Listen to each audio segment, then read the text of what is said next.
मंत्रिमंडल विस्तार में पीएम मोदी ने पशुपति पारस को मंत्री बनाकर चिराग पासवान को बहुत बड़ा गिफ्ट दिया है। चिराग पासवान ने जैसे विधानसभा चुनावों में बीजेपी को पर्दे के पीछे से मजबूत किया था, वैसे ही अब पीएम मोदी ने चिराग पासवान की लाज रखी है। टीएफआई पर आपका स्वागत है और मैं अनिमेष पांडे अब आपको बताऊंगा कि कैसे चिराग पासवान की खत्म होती राजनीति को पीएम मोदी ने बचा लिया है। मोदी कैबिनेट में हुए फेरबदल में बीजेपी ने बिहार की राजनीति में भी अपने समीकरण साधने का प्रयास किया है।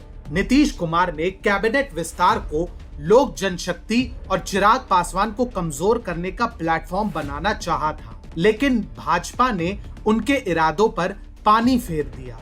दरअसल नीतीश कुमार चाहते थे कि एलजेपी में नीतीश के करीबी और चिराग पासवान के विरुद्ध बगावत का झंडा बुलंद करने वाले चिराग के ही चाचा पशुपति पारस को एलजेपी के कोटे से मंत्री बनाया जाए। इसके साथ ही जेडीयू को भी कम से कम 4 मंत्री पद मिले। भाजपा ने नीतीश कुमार की ऐसी कोई भी मांग स्वीकार नहीं की। इस प्रकार से चिराग की राजनीति को खत्म होने से एक तरीके से बचा लिया गया। बिहार की राजनीति में नीतीश कुमार का ग्राफ लगातार गिर रहा है। हालांकि वो आज भी एक लोकप्रिय नेता है, लेकिन इसके पीछे उनकी छवि का योगदान कम और विकल्पहीनता का योगदान अधिक है।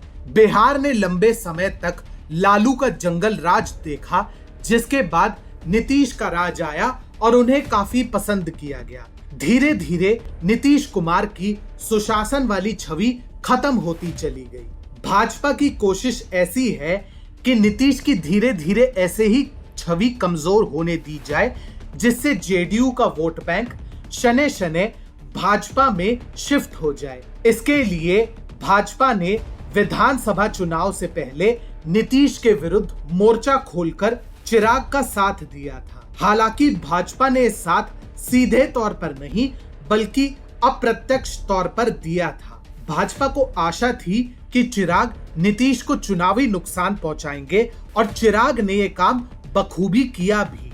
जेडीयू की सीट घटने का बहुत बड़ा कारण चिराग पासवान भी थे। इसके बाद ही चिराग को राजनीतिक रूप से अक्षम बनाने के लिए नीतीश कुमार ने एलजेपी में बगावत की पटकथा रची। रामविलास पासवान के देहावसान के बाद उनके भाई पशुपति पारस और बेटे चिराग में विरासत की जंग छिड़ गई। नीतीश चाहते थे कि बगावती नेता पशुपति पारस को भाजपा कैबिनेट में शामिल कर ले। इस प्रकार उन्हें वही स्थान दिया जाए जो कभी रामविलास पासवान को दिया गया था। राजनीतिक विश्लेषकों की माने तो बीजेपी ऐसा करने के लिए बिल्कुल भी तैयार नहीं थे।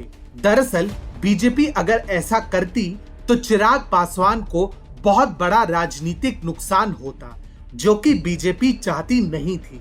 बीजेपी चिराग पासवान को वक्त पड़ने पर राजनीतिक इस्तेमाल करने के लिए बचाए रखना चाहती है। ऐसे में कहा जा रहा है कि बीजेपी ने पशुपति पारस को जेडीयू के कोटे से ही मंत्री बनाया है। पशुपति पारस मंत्री तो बन गए हैं, लेकिन कहा जा रहा है कि उन्हें जेडीयू के कोटे से ही मंत्री बना दिया गया है और ऐसे में एलजेपी के कोटे से मंत्री पद अब किसे दिया जाए, ये निर्णय करने की शक्ति अभी किसी को नहीं दी गई है। समय आने पर यह शक्ति संभवत चिराग पासवान को देकर भाजपा लोक जनशक्ति पार्टी पर उनके दावे का समर्थन प्रबल कर सकती है। इस प्रकार अगर देखा जाए तो बीजेपी ने चिराग पासवान को आखिरी राजनीतिक झटका लगने से बचा लिया है। वहीं नीतीश कुमार को इससे कोई विशेष लाभ नहीं हुआ। उल्टे जेडीयू के कोटे से जितने मंत्री बन सकते थे वह भी नहीं बन पाए। नीतीश चाहते थे कि जेडीयू को 4 मंत्री पद मिले,